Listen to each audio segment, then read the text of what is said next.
n'akanyamuneza ntangere ko kwibonera abavyeyi ba nyokuru bacu aho bagandagaje kuno munsi wahariwe gushigikirana mu kibano mu Burundi bwacu.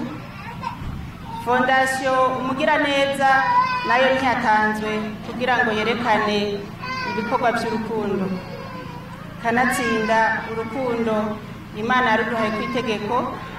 Iyo dutegetswe n'Imana, abantu bose bategerezwa kubahiriza iryo tegeko. Nawe ntumbero uno munsi turi ngaha nka Fondation Umugiraneza kugira ngo dufate mu mugongo ba nyokuru bacu batakibasha kugenda bagororotse, bashadishijwe na twebwe kubera baratwibarutse, baratugaburira, baradukuza. Ubu rero hageze ko natwe tubashigikira, tubabera agakoni bishigikiza mu busaza bwabo.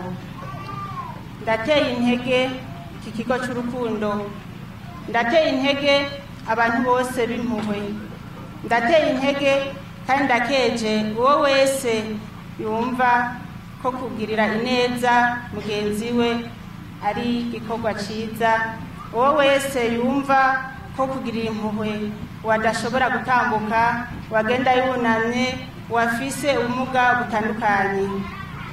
Ndashimira cyane kino kigo cy'urukundo coco ciyumviriye kwegeranya abana bagendana ubumuga, imfuvyi, abatamakazi, abo bose bamwa kino kigo. Ndabashimiye. Imana ize baharureko kugororoka, kanatsinda nta mana muzohura iko yagendagenda mu nzira. Imana iri muri abanyene mugenda muragirira neza.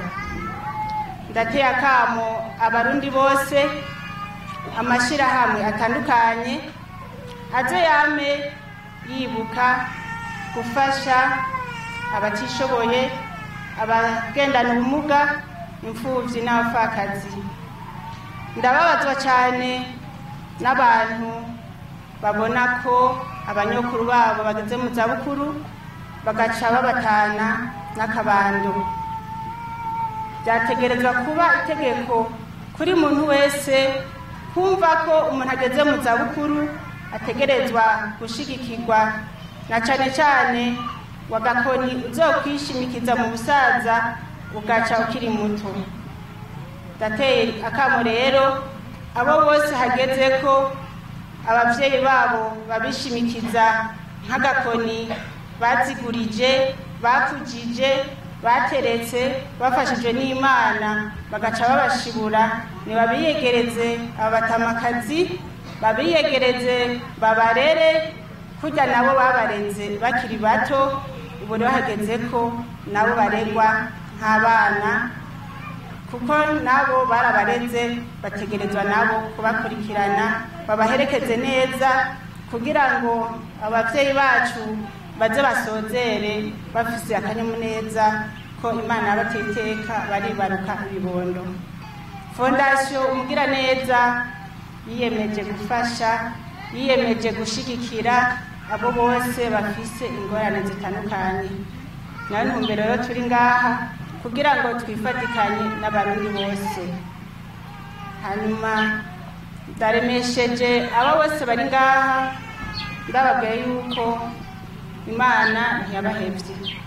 Naho imiryango yobaheba, naho ababanyi bobaheba, muze mwame mwishigikiza ijambo ry'Imana. Aho mwicaye kuri utwo dukinga, mwamana agashapure, mwamane Bibiliya bazi gusoma, mugume mubona yuko mufise Imana. Imana yo yabegeranije, irabereka abagira neza, irabaha abantu bashobora kubatunga mu busaza bwanyu.